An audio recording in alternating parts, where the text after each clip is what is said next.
Ebusian for aha Ghana TV GH. Make like, a comment, subscribe, then no notification no, so that anytime you post a video, it is a way I'll share.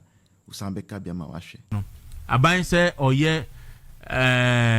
friend is saying physical consolidation or prudent expenditure say when na and minority news raise a lot of issues about the budget and aban no go nana kufuado mampani kufuado na ye nkoko bypass nana kufuado na be ye apedwade a dualize sa kwan no eno ye se o hyase no aye bypass be ye enan wo kwan ne so se de be ya akwansia ne ade ne nyina tu betwa ndc aban ba yi eno eni ho asemu ni budgetim but omo say omo be ye kwan hoforo kra ba bia wiemu san tu a efa no ho no omo de kwan ne be fa kosi Kumasi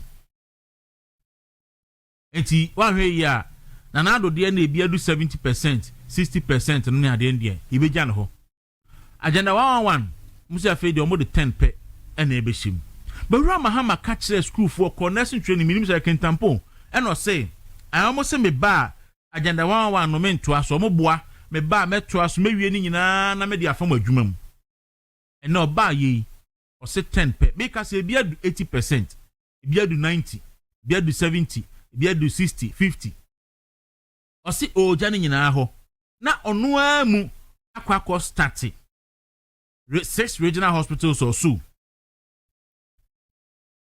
Now I can only hope, I can only speculate, say, because of procurement issues. So where they are awarded that. The omutuya komunya bini. Dear Koshea Diase, 6 lanes, who put you near J. 6 regional hospital near J. Say yes, dear. So was the car. I didn't know be a hospitals based in Siase. Na I base 114. Now we see Wujaho. No akopefo from na wababeshase. Dr. Bano aba. Economic figures no obehwe no aka ho asem. Na ene o hwa abun say all the macro economic figures no they are looking good. If you can say enye induce just ya one panium say omo ko no American na see afre bi doping. Wo nyuru no ano ho ayden enti ya wo one panel che say ama it looks say ejana so say ene inflation enam single digit exchange rate 10-11 wo hwe there to GDP no akofam wo hwe say as enema nyina e look good but and then they look good next year you betua debt restructuring year no you betua about 21.7 billion. Ibeka kotua eurobond be say 1.3 billion dollars. Okane nyina bu about 3 billion dollars. Ibetua be sha ase na yatua. Can the economy hold sani mani nyina? Say IMF efro memo caught by Augusta. Economy ni betimi ahudu ana. A question. But the other question so say adenti and an MPP aban wo so no. Omo so induce the Ghana cedi na anye stable.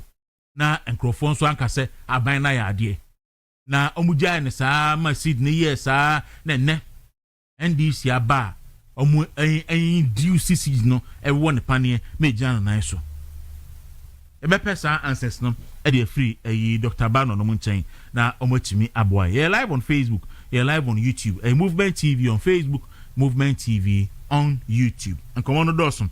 Billing Pacho ma run mrana menini wia se ne fi ma ramu Peter Ankama deputy managing editor for the Daily Dispatch newspaper. Peter, good morning. Yanua someone also science class prefect so is okay undisputed akaline what the name are you nti behwe na ho adwuma me na bia bokode undisputed obi ani ho betimi no akọ be ko kamu ko share chiri ko ye mafia bi ko ye meetings bi a se kan mo ko bo ho po eso still ane na anye yi ma run him omo bo po na ebo friends na yes episode 2 ade so because one day be why late na say omo family me twa omo so it's undisputed okay we end the otiri nkwa oun say Supreme Court I will meet us Supreme Court chief justice aye yomadi nyina omo ya attempt see be yomadi ayintimi no wo hwe a history na a court no yes and a board chief justice no ban yeah but times. In the case of Mamito Kono no a court no any aban no me kotu speaker of parliament and there is a collusion between the executive and the judiciary to weaken parliament. But this time around, there is a collusion between the executive and the parliament to weaken the judiciary. But say collusion. There's a man for collusion. So it's still undisputed. Dr. Frank Bano, Dr. Frank Bano, economist or science lecturer or Gimpa. Doc, good morning. Good morning, Minia. Patron, I want to say you. I am Patron Yusui. Yanko Pando Minia. Yanko Pando. Yes, so you're here. Yes, so you're here now. Yes, so Unana Wa. Unku bisa maame abakwasem nti eba economy semne budget semde anaja ye dwa to amona gbetimi aboy nti me yiri so bibia daboko oh menua bibia daboko anope michia eye menua ofiri oboase so akapolisa na aba pomposo ho ne ye wo me ho na mesimifi nti sa time yesu anu na government school no ye sini in between pomposo akapolisa ne pomposo nti die daso ne ye pomposo akapolisa early I see. In fact, me call first time I think last month. Okay. Yeah. I mean call hoda. Say it's a mukroni bin su din kama. Ba habe bo me. I want am call no. Any aduane e de ne ka. Aduane e de inside ho. Baby a mines no wo no. Omo call amanchem. Na omo call da bra wo me. Bra ba bo no mu free a omo call. Oh, I see. Peter. All right, e ben for me dem asemo kwaba modi mo ma me breti a wasemadu edi ba edi mi na me ne opani eni nkomo na afemi wi a me ne mo aba betua so St. Louisa Herbal Clinic opani Mr. Kwe 14 or say President Mahama bears direct responsibility for the Airwork Stadium recruitment stampede. Na adi odiba yi ema me kai yenu achenkwana na ya achenkwa kan no Kumasi a ye stadium disaster ne ba ye koche no the same thing na Matiami do kan.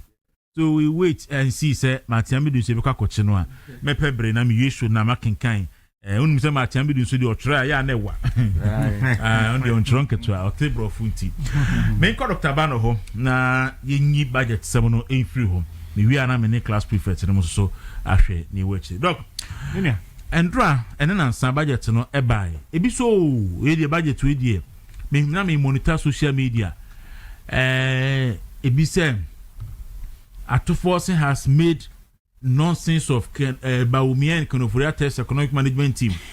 Ebi so NDC is a party of construction.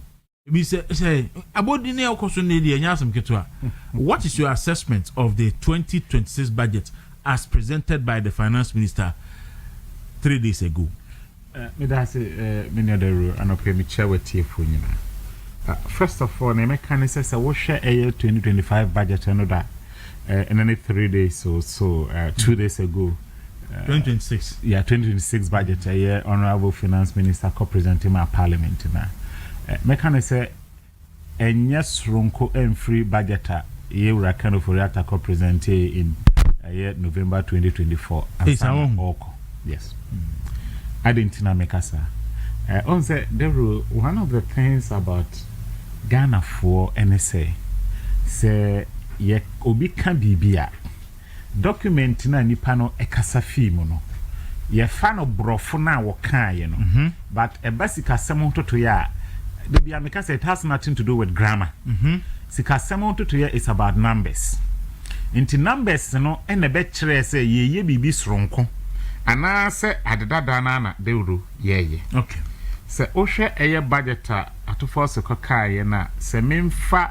the inti ameka say enye bibi stronko free de kanoforiata aka kind da ne se ohwe bibi ti se eye 2026 obehu se ade over the years eno na edi aban sika yi pa na se friend say government expenditure eye number 1 item aye nyina yi ni mu eye saade na 2024-2026 no number 1 ade ya making a compensation of employees. Okay. And we have 2026 budget now appendix 3C economic classification of central government expenditure. A year payment of wages and salaries under compensation of employees in Kwana 81 billion. We just as we do from a kind of Riata budget or present here in a 2024. No? The next item liner and also be a bicycle power we a tria a Jumai for car. If you are a deuru interest payment. Interest payment ye besia ya boda da insinhua e wosi etua. Na ahamede de man ye hu kra kakra wa ha ne say this interest payment ya budgety e interest majority no out of the 57 billion Ghana cedis no 50.1 billion e sika ye de interest that has been accrued from domestic borrowing. It is also a signal to tell you say most of these domestic borrowing treasury bills are buying issue. Na you say NDC are buying within their first year 10 months, Omu issue cry, I'm sure they've crossed the 100 billion Ghana cedis threshold. I see. And I say, a buying so by domestically, wabobe siya kesiye in addition to near wahodada. International out of the 57 billion, yet the more 50 billion in a service interest are accrue within the domestic market. I see. And also, a idea, now, and somebody will have to send you what kind and only that to mess up as answer. Tell you are to force an equity impression be say Ghana, your debt, are falling from a year 61.8% to a year 45% of GDP. Now, and also, I am a person make France and I'm back to budget. There are two main things that drives debt. Now, you never can say from 2022 till date. Yenko international market enko bobesia. Yenko bobesia. Yes. Yes. Another thing, so they say, a car na ye dieno. Debt accumulation I make no. A car near DNO and only a friend accumulation, which is a car, dear, a dawa, a simply that one. Under the Oforiata led debt restructuring. Sakano yedibi eche. So there were some of the cannibal we only needed to enter into some bilateral agreement with nations, it's France, China, Germany, Britain, or more market camono. I agree in principle. Now, some amount to be on my weave. You know, say you're at a force buy no or by inherit within these 10 months, you who be with Britain, you who with France, any day come. And to what kind of would you know? What suspended debt payment and a be Emma come. And not actually one of the things. Now, we and if you are. That is also a function of your GDP, most importantly. Say, GDP will see a boat now or mining munino. And on as a worker, that was a sea and a be mecahone and cost road there. Next, with GDP cost automatically, it's a one debt as a percentage of your GDP at the form. And to me, my example, this so Obekaya, a year last year, 2024, there was a publication where myjoyonline.com. And I go modern Ghana, oko the same manjoonline.com at the home. Or say Ghana's economy estimated at 1.17 trillion in 2024. Okay. And in 2024, near cross that trillion margin as far as our GDP in Ghana cities is concerned. Okay. And to the moment one more can be made out because of debt restructuring. What it simply means is that fat debt as a percentage of GDP. What can automatically a better form. Now the etosumi so your appreciation of your currency. Now appreciation of your currency two ways. Say local currency appreciate against a foreign currency. In your city term, in your local currency term, your debt will automatically come down. Okay. But at the same time, say, convert it into dollar term, your debt goes up. Okay. And my example be, at your first and say, your total debt, is 630.2 billion. Now, this 630.2 billion, say, divided by an exchange rate of 10.9. a bema of 57.7 billion, which is far higher than the 47 billion that the NDC inherited from the NPP in dollar terms.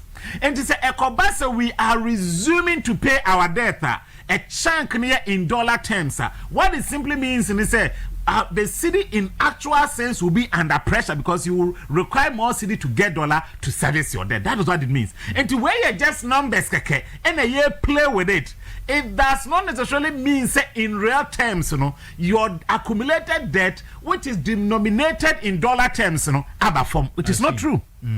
Now, what is the danger even in this? The danger in this, and I say, sir, optics where munina is coming at a cost. Many other make optics. What do I mean? The only person me trying to say offer a year Ghana. If I know, yemi a man can for. I'm trying to say pintimamento. My so defend Ujina no bobo no kowe tum na man ye. It is coming at a cost. Yeah, there. That be one man for case me who some man for be case MPP for Pompe 7.4 billion go can address any no correct. The Obeka says yes. Oh, and the problem is that we don't also take our time to peruse documents. I don't know me how kakra me wo. Say offer sir and then and done it be 2 days ago me who some man for share Facebook now. Headline is say the road. This is the headline, and I want to correct a lot of misconceptions this morning.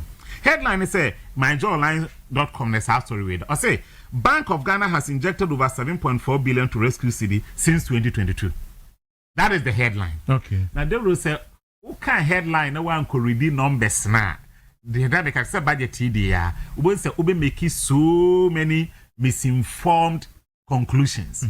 Now, uko sa document ni mo a omo was sa document no omo share no omo de omo mie no omo nko into the detail of the document. We say there is a heading be was sa document here actually say Bank of Ghana Forex injection since 2022.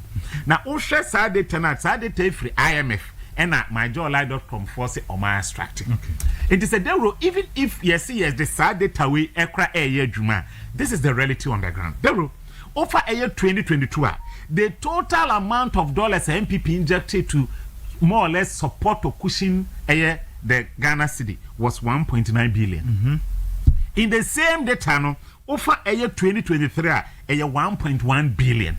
In the same data, no, over a year 2024, an election year now, a 3 billion. And cumulatively, no, for the 3 years, no. If we are going by this data no macro call for nam social media no more China, it means in the 3 years no from 2022, 2023, 2024 no the MPP spent 6 billion to what? To cushion or to shore the city. So, we fast forward be compare 2025 data from BOG because first quarter day from data from IMF Treasury they spent about $4.55 billion to support the city. Now over October about 1.1 billion and now for November so about 1 billion and cumulatively within the 10 months of the NDC in power they have spent I'm not even going to the excesses of the data. I'm just going strictly by my data now. Almost okay. They have spent 6.55 billion to support the currency, as against 6 billion that the NPP spent as far as this data is concerned for the 3 years. And that argument is even a non-starter in the first place. You don't even visit it. Because we'll be spending 6 billion in 3 years. No, we are spending 6.55 billion in just 10 months. How do you want to see that quick drop? It is at 6.5 billion you are spending in 10 months. It's one of the reasons in here that quick drop in the exchange rate as far as CD now into the dollar is concerned. Now, way and America say way one of the reasons in here. In city terms, because the city no ahode akosro no and they say also sa waka wo dia no in dollar now what the best city there sika no ebe kofom and Ramete say former finance minister a raise issue about IMF regulation of this government and the spending adetina we in IMF enka ho asem daro IMF aka ho asem so obeka ya somewhere in July and ba say omo be ba for a year assessment na abana withdraw on back we are no be gum so adetina IMF ain't keep your money in check. One will say men can say being an economist, let me frank here this morning, men can say wo ena wo yare ena obi chi ose se ne doctor e betena he ena wa ka kire wo yare ne se menua eni anwa se doctor ne ba no ba be ye reviewer no we ja anwadi se doctor no e review ye no he bibia so ampa sesi ya cholesterol level akofoma no wa sha ase e di anwa deru doctor na wo ye na se wo ye na wo ye o we dey misro I say beside so wa na wo person wu excellent enti de eye BOG eye no esa bi onya IMF na wo ye no eye ono e na wo ye no ho adenti na make kasa because the baby say ho ne say you are spending 6.55 billion. Nasa still na exchange rate ni jina approximately $11 11 cedis to $1. In essence, ne extra when say on the average every year no we need not less than 6 billion in order to keep the city stable. That is what it means. Now question I see BC when say looking at the structure of our economy. A solely dependent on gold. Say a gold windfall prices. And untina ama sika ye nyina ye nya de etie and it's a wash the same budget no cra. Or catch now say GDP growth in 2025 hugely backed by growth in the gold sector. By about gold contribute to about 33.6% in terms of overall GDP growth. We do maybe I'm person me go into details baby I go the ifi because you na do na baby if say galamsey gold because almost gold board no say what offer license buyer. The question is license buyer no when one also air traffic no do you have the means to double check obi a license buyer need to go the next one na into a home there I don't want to go there. If the data nature say 54% of total gold exports in the local small scale and 85% of the small scale is galamsey into obviously say na galamsey gold. Now tell you see the danger here is say me who say is it Forbes or one of those institutions early last month one Sunday one I think it's Forbes or something Forbes almost Sunday one and they say Ghana is treading on a thin line because the economy currently is dependent solely on gold. On the as of 2024 December, time MPP fresh. Now gold on the world market was trading around $2,300 an ounce. Now, fast forward by February 2025, now gold are rising a little over 3,000. Any I can say gold is hovering between $3,900 and $4,000 an ounce. In essence, the trend say gold exports are in 2024.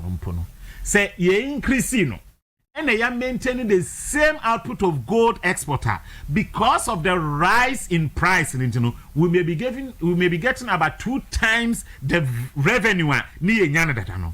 Now, one of the things that is also happening, as I said, and there will be some question be. Maybe I'm in your intro, no, be starting to MPP anye. Now, one of the issues a woman say because say MPP called Johnny IMF no, there were some fundamental conditionalities. Now it was a MPP, and I said, let me not say MPP. It was a Ghana a BT because MPP the Ghana and they called Johnny IMF. Now, one of these fundamental conditionality, let me say. Now we see to me build your gross international reserves. Sikana sebi yesi anese oyeni yebi emmo but oyeni bi beba. Na yentumi nya sika mfiri bebi eno na ebetumi di etwitwa ye ho no. Na ewo se ewo formal ma mi setame ekwadwo ne IMF no na ya about be say 2 or 3 weeks import cover. Yeah. Per the IMF conditionalities no see a build it to a minimum of 4.2 months import cover. By the time a MPP fee akonyemu no na ya exceeded that threshold. May I take it? And as far as the NDC Ebedi Akunyana is concerned, that pressure to build reserve no anymore. Okay. Let me be blunt here. Because the existing reserves no that 8.98 billion at that time no cover more than 4 months. The said 9 billion MPP. 9 billion. This year, someone build 11 billion. So that's an yeah. And this is just within 2 years, so from 2023 to 2024. And MPP build us high reserves. And the whole of this year, now and this is just 2 billion per and I come home. And it is telling you, So while MPP in a year was cumulatively building a reserve of more than 4 billion, the NDC in a year is building an average of what? 2 billion. I know the scan could be building reserve no edigu. After so what economy. Yes, it is sad pressure in ho. And secondly, so because of debt restructuring a boss siya ko na di ni tiji a MPP